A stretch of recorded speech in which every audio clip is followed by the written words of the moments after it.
ढोलकपुर नाम का एक जंगल था। उसी जंगल में कालू कौवा अपने परिवार के साथ रहता था। उसके परिवार में उसकी पत्नी सुंदरी और उसका बेटा छोटू था। कालू कौवा बहुत मेहनती था, लेकिन पूरे जंगल में सबसे गरीब परिवार उसी का था। गरीबी की वजह से कालू कौवे के जीवन में बहुत परेशानियां थी।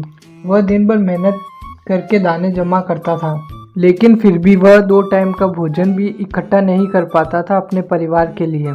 उनके घर का हिसाब किताब सब गड़बड़ था, गरीबी की वजह से।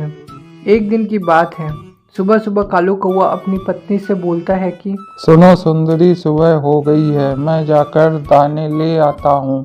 मैं इतने दाने तो ले आऊँगा कि हम लोग थोड़े थोड़े दाने खा लें।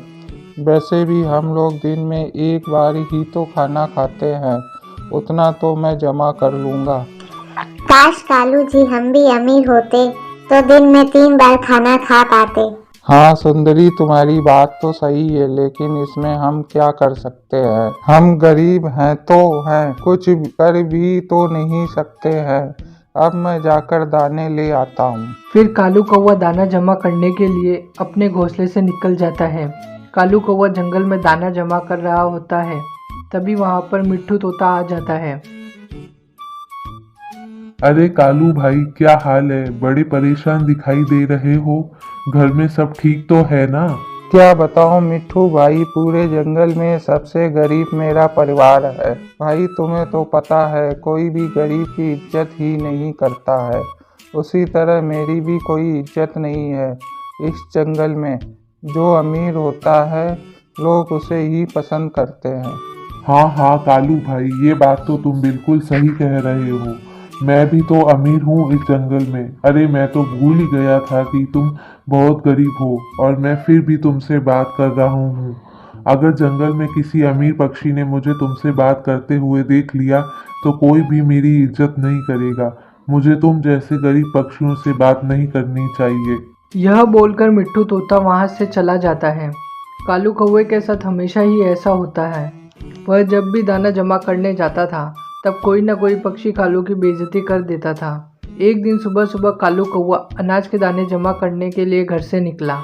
तभी वहाँ सुंदरी से बोलता है, सुंदरी, मैं दाना लेने जा रहा हूँ। हाँ कालू जी, आप जाकर दाना जमा करके ले आओ। छोटू को भी बहुत भूख लगी होगी। कालू कौवा फिर दाना लेने के लिए जंगल की ओर चला जाता है। कालू काफ़ी देर से दाना ढूंढने के लिए जंगल में यहाँ से वहाँ घूम रहा होता है, लेकिन उसे खाना नहीं मिलता। खाना ढूंढते ढूंढते कालू कौवा आज बहुत ज़्यादा थक गया होता है। तभी वह खुद से बोलता है कि हे भगवान, आज तो हद ही हो गई है। एक तो गरीबी, ऊपर से इतनी मेहनत करने के बाद भी अभी तक दाना नहीं मिला। चलो थोड़ा और आगे चलकर देखता हूँ, शायद कहीं कुछ खाना मिल जाए। कालू कौवा काफ़ी देर से खाना ढूंढ रहा होता है। तभी अचानक से उसे एक जगह पर बहुत सारा दाना पड़ा दिखता है। कालू कौवा झट से उसी जगह पर पहुंच जाता है और दाना देखकर वह बहुत खुश हो जाता है और खुद से ही बोलने लगता है, अरे वाह भाई वाह, आज का पूरा दिन तो अच्छा गुजरेगा। चलो आज की तो छुट्टी मिल गई मुझे, और ये दाना कम से कम 2-3 दिन तो चलेगा ही। कालू कौवा दानों को एक कपड़े की बोरी में भरकर अपने घर की तरफ जाने के लिए निकल जाता है। तभी रास्ते में उसे एक सेब का पेड़ के नीचे बोर्ड पर कुछ लिखा हुआ दिखाई देता है। तो कालू उस पेड़ के नीचे जाता है और जाकर वहाँ बोर्ड पढ़ता है। अरे ये क्या लिखा है? किस्मत आजमाए, उल्लू से कुछ दानों के बदले लॉटरी ले जाएं और अमीर बन जाएं। अरे ये तो बहुत अच्छा तरीका है अमीर बनने का। मैं अभी जाता हूँ उल्लू के पास और जाकर लॉटरी की टिकट खरीद लेता हूँ। फिर कालू कौवा भागा भागा उल्लू के पास जाता है और उससे कहता है, अरे उल्लू जी, मैं बहुत गरीब हूँ, मैं भी अमीर बनना चाहता हूँ। अच्छा ठीक है, ये लो लॉटरी का टिकट और बदले में दाने की बोरी मुझे दे दो। लॉटरी का रिजल्ट सेब के पेड़ के नीचे लगा होगा। तुम अपनी टिकट का नंबर उधर लिखे नंबर से मिला लो। अगर नंबर मिल जाते हैं तो तुम इनाम ले लेना। कौवा तुरंत उस सेब के पेड़ के नीचे जाता है और अपना नंबर मिलाता है। तभी वह देखता है कि उसको तो बहुत बड़ा इनाम लगा होता है। अरे गजब हो गया, मुझे तो बहुत बड़ा इनाम लगा है। मुझे तो इनाम में एक घर मिला है और साथ में मुझे एक खेत भी मिला है। अब मैं भी अमीर पक्षी बन गया हूँ। अब मैं और मेरा परिवार हम सब उस घर में रहेंगे और अब तो दाना जमा करने की भी ज़रूरत नहीं होगी, क्योंकि अब तो हमारे पास गेहूं का एक पूरा खेत होगा। यह सब सोच सोचकर कालू कौवा बहुत खुश हो रहा होता है और लॉटरी में इनाम लगा है। यह बात कौवा अपनी पत्नी सुंदरी को बताने के लिए अपने घर की तरफ जाता है। अरे सुंदरी जी, आज तो गजब हो गया है। अब हमारे वो दिन नहीं रहे, अब हम भी अमीर हो गए हैं। मेरी एक बहुत बड़ी लॉटरी लगी है। उस लॉटरी में मुझे इनाम में एक घर और एक गेहूं का खेत मिला है। अरे कालू जी, आप सच बोल रहे हो? यह तो बहुत अच्छी बात है। अब तो हम भी बहुत अमीर हो जाएंगे। यह सोच सोचकर ही कालू कौवा और उसकी पत्नी सुंदरी बहुत खुश हो रहे होते हैं। यह बात पूरे जंगल में फैल जाती है कि कालू कौवे की लॉटरी लग गई है और अब वह अमीर होने वाला है। यह बात पता चलते ही सारे पक्षी कालू से मिलने के लिए उसके घर में जाते हैं। तभी मिट्ठू तोता सोचता है, अरे वाह, कालू कौवा भी अमीर होने वाला है। उसकी लॉटरी जो लग गई है, चलो चलकर उसे मैं बधाई दे आता हूँ। मिट्ठू कालू के पास जाता है और बोलता है, अरे कालू भाई, बधाई हो बधाई, अब तो तुम भी अमीर हो गए हो। अरे हाँ तोते, पर अब तुम यहाँ क्यों आए हो? तुम एक गरीब तोते हो और मैं अब तुमसे ज़्यादा अमीर हूँ और मैं किसी गरीब से बात नहीं करता हूँ।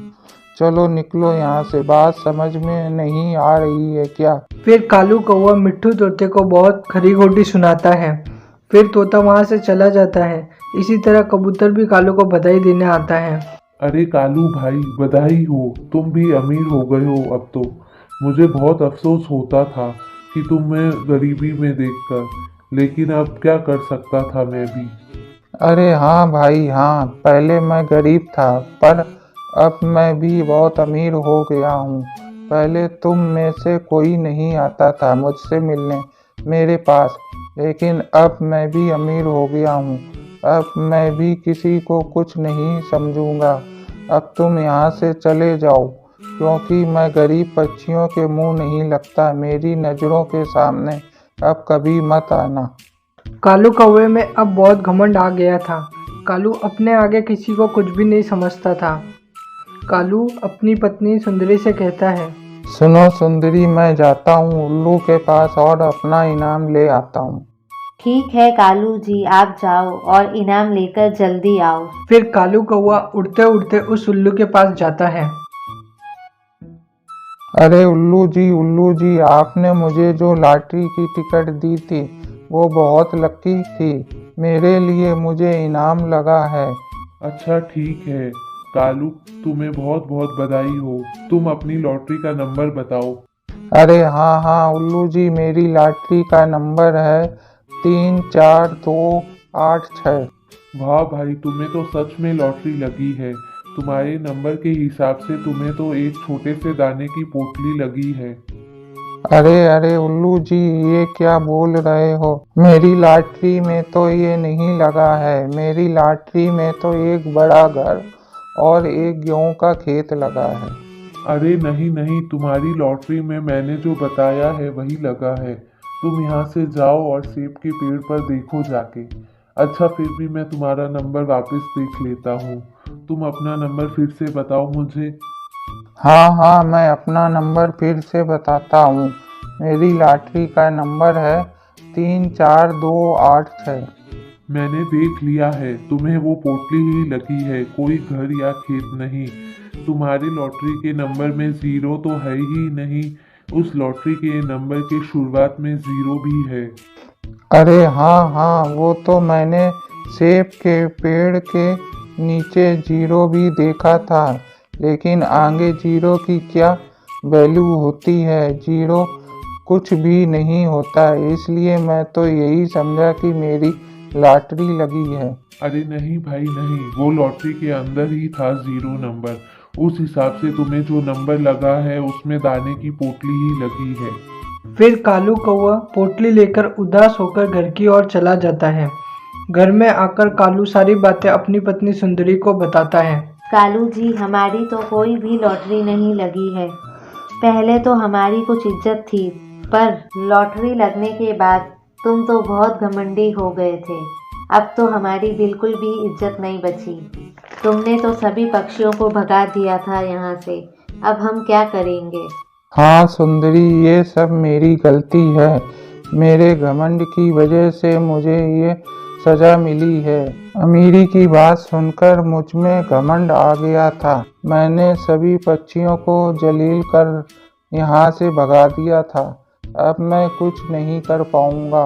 मैं तो बहुत बुरा हूँ। तभी कालू कौवे को एहसास होता है कि चाहे गरीबी हो या अमीरी, सभी परिस्थितियों में हमें एक समान रहना चाहिए।